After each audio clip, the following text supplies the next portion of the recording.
Hi, I'm Graham Blackburn, and this is Traditional Woodworking by Hand. And in our continuing series on joinery, we are still talking about edge joints, but now we come to something just a little trickier, a stepped edge joint.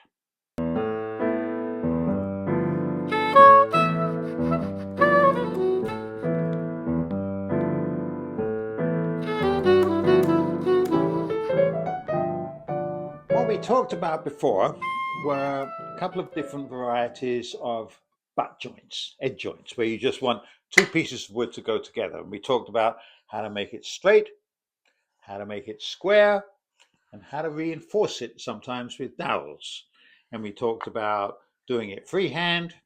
We talked about doing it using a shooting board, and I think we used the bench hook because, as I often point out, there's very little that you get to do in traditional woodworking completely freehand unless you're a carver.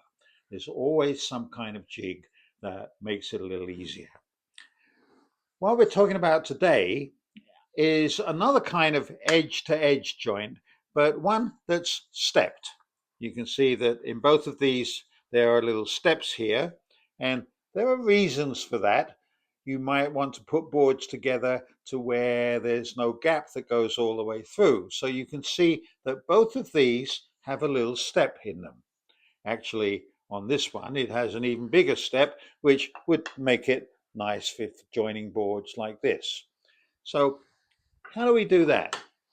Well, the basic plane, the jack plane that we used before, doesn't really work because its iron doesn't go all the way across. I know we talked about the badger plane that does, but the basic jack plane, the iron stops at the end. So what you need is a plane that will cut right into the corner. The fundamental plane that does that is the rabbet plane, so called because it makes a rebate. Now, I know in both Europe and America we tend to say rabbet, but it actually comes from the French rabattre, meaning to beat back. And in Britain, we still preserve that meaning, the financial meaning, using rebate as a financial term.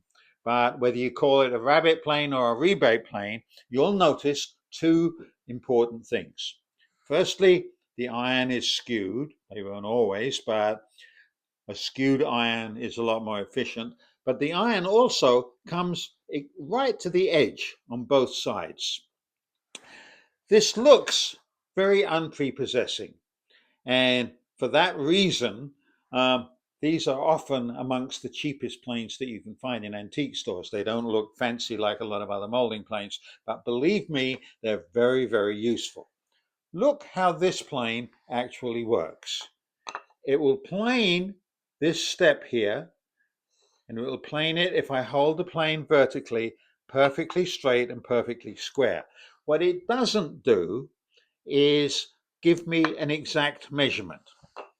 If you look at a lot of these old rabbet planes, very often you'll see holes in the side, which is where someone has come along and they've screwed a fence on there.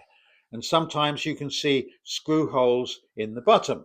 And that was done so that you can screw something on there. Now, this is the width of the rabbet or the rebate that you're going to make. So ideally, if you're making one of these stepped joints, you find a rabbet plane that's at least big enough. It doesn't have to be the exact same width. Attach a fence to it, or you can even attach a fence with a clamp or something to the workpiece itself, and now the plane will bear against that as you work. And the squareness of the plane is what helps make this cut into a perfect V shape. Now, a step up from that, things always get a little more complicated and a little more sophisticated, was the invention of one of these.